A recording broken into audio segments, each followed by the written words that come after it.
સ્વામીશ્રીની આ લાગણી જોઈ સૌની કાયનો કણકણ ગાઈ રહ્યો. નથી કહેવાતી હેતપ્રીતની રીત જે એણે કરી છે એટલી. કેલિફોર્નિયામાં મોટાભાગના ભક્તો મોટેલ માલિક હોવાથી એક એક પધરામણી માટેનું અંતર ઘણું કાપવાનું થતું. 70-80 કિલોમીટરનો આટો તો સર્વસામાન્યપણે રહેતો અને ઘણીવાર તો 160 કિલોમીટર દૂર સુધી એક સત્સંગી માટે સ્વામીશ્રી જતા. દરેકને પ્રેમથી મળતા અને તેનો સત્સંગ તાજો કરાવતા. આ રીતે તારીખ 16 ઓક્ટોબરના રોજ તેઓએ સેન બ્રુનો, મિલબ્રે, રેડવુડ સિટી વગેરેને પાવન કર્યા. આજે હરિભક્તો સ્વામીશ્રીને ગોલ્ડન ગેટ બ્રિજ જોવા પણ લઈ ગયેલા, પરંતુ તેમાં તેઓએ ખાસ રસ દાખવ્યો નહીં. તેઓની મન રાચતું હતું પધરામણીઓમાં. તેથી આજે સ્વામીશ્રી 320 કિલોમીટર ઉપરાંત પ્રવાસ ખેડી દૂર દૂરના ભક્તોને લાભ આપ્યો. તારીખ 17 ઓક્ટોબરનો દિવસ પણ આવા ભરચક વિચરણનો જ હોવાથી સૌ નિત્યક્રમથી પરવારમાં પરવતાવડા હતા. તેમાં કોઈક સહપ્રવાસી જાગ્યા બાદ ગેલેરીમાંથી પોતાની સ્લીપિંગ બેગ ઓરડામાં લાવવાનું વિસરી ગયેલા. સ્વામીશ્રીને તે જોઈ થયું. આજે આખો દિવસ આપણે બહાર છીએ, તે દરમિયાન જો વરસાદ પડશે તો પાથરનું પલળશે. તેથી તેઓ સ્વયં ગેલેરીમાં ગયા. નીચા નમીને પગરણ વાળ્યું અને ઉચકીને અંદર લાવી યથાસ્થાને ગોઠવી દીધું. મૂર્તિમાં નમ્રતા અને સરળતા ચૂપચાપ કામ કરીને ચાલી ગઈ. કોઈને ખબર પણ ન પડી. જોકે આખી જિંદગી સ્વામીશ્રી આ જ કરેલું. જે યોગ્ય ઠેકાણે હોય તેને યોગ્ય સ્થાને લાવવાનું કામ, જે અસ્તવ્યસ્ત હોય તેને સુવ્યવસ્થિત કરવાનું કામ, સૌ જે ભૂલી જાય તે યાદ રાખીને કોઈને ન જાણે તેમ કરી લેવાનું. સહપ્રવાસીઓ તૈયાર થઈ ગયા એટલે સ્વામીશ્રી નીકળ્યા પધરામણીએ.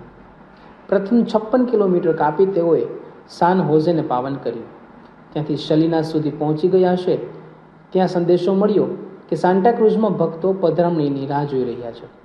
તે જાણી સ્વામીશ્રીએ ત્યાં જવાની ઈચ્છા દર્શાવી, પણ સૌએ અનિચ્છા પ્રગટ કરી, જે વાજબી હતી. કારણ કે સ્વામીશ્રી જ્યાં ઊભા હતા ત્યાંથી સાન્ટાક્રુઝ 128 કિમી દૂર હતું. વળી તે માટે પર્વતીય ઢોળાવ ઓળંગીને પાર ઉતરવાનું હોવાથી આ મુસાફરી સમય ઘણો ખાઈ જાય એમ તેમ હતી. એટલે ફોન પર આશીર્વાદ આપી દેવાનો વચલો માર્ગ સૌએ વિચાર્યો. પરંતુ ફોનમાં તે ભક્તોએ પધરામણીનો આગ્રહ જારી જ રાખ્યો. આ જોઈ સ્વામીશ્રી અડધે રસ્તે પહોંચેલા પાછા વળ્યા અને ડુંગરો ડોહળી સાન્ટાક્રુઝ પધાર્યા. પરંતુ સરનામું પાકું ન હોવાથી અનાયોજિત નગરયાત્રા આખા ગામમાં ફરી. ઘણી શોધખોળના અંતે પણ ઘરનો પત્તો ન લાગ્યો. તેથી સૌ અકળાતા હતા. છતાં સ્વામીશ્રી સ્વસ્થ ચિત્તે પ્રયત્નશીલ રહ્યા. છેવટે તેઓની ધીરજથી કામ ઉકલ્યો અને સ્વામીશ્રીએ અહીં 2 સત્સંગીઓને રાજી કર્યા. કોઈ રીતે દુઃખી થાય દાસ, એવું ન કરે રે અવિનાશ. ની શ્રીજી મહારાજની રીત સ્વામીશ્રીએ પણ અદલ જાળવી રાખેલી. તારીખ 18 ઓક્ટોબરની સવારે ડબલિનથી નીકળેલા સ્વામીશ્રી ઓકલેન્ડ, ટ્રેસી, મંટિકા, લોડાઈ, સ્ટોકન, મેસિલવિલને પાવન કરતા ચિકો પધાર્યા ત્યારે તેઓનો આજનો આખો દિવસ મોટર મુસાફરીમાં જ વીતી ગયો. તેઓએ લગભગ 608 કિલોમીટરનો પ્રવાસ ખેડી નાખ્યો. ચિકોમાં તારીખ 19 ઓક્ટોબરની સવારે મેયશ્રી સહિત અન્ય મહાનુભાવોને દર્શનદાન દઈ સ્વામીશ્રી 400 કિલોમીટરનું અંતર કાપી ફ્રેશનો પધાર્યા. અત્રે કેટલીક પધરામણીઓ કરી રાત્રે 8 વાગ્યે તુલારી પહોંચ્યા. અહીં શશિકાંતભાઈની સ્કાય રેન્જ મોટેલમાં સભા બાદ સ્વામીશ્રીએ નિવાસ પણ અહીં જ ઠરાવ્યું. તુલારી અમેરિકાની ખેતીમાં રાજધાનીનું શહેર ગણાય. તેથી યજમાનની ઈચ્છા હતી કે સ્વામીશ્રીની દ્રષ્ટિ અહીંની ખેતી પર કરાવવી.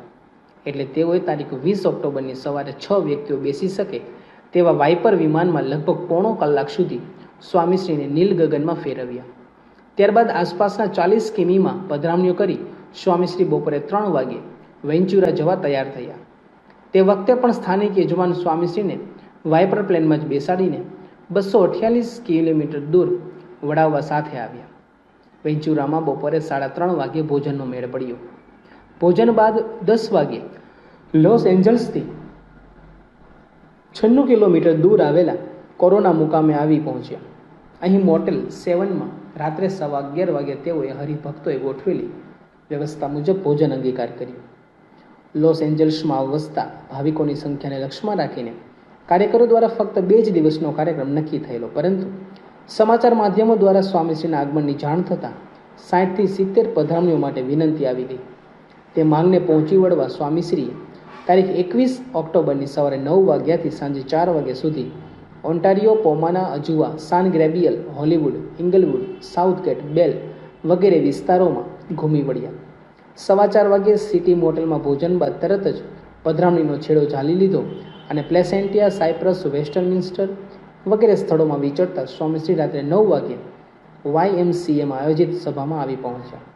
આજે દશેરાના દાડે પધરામણીનો ઘોડો બરાબર દોડાવનાર તેઓએ આ સભા બાદ વોર્ક્સ કેરેવાન મોટલમાં રાત્રે 11:15 વાગ્યે ભોજન ગ્રહણ કર્યું. તે પછી સૌને મળી મધરાતે 1:30 વાગ્યે આરામમાં પધાર્યા.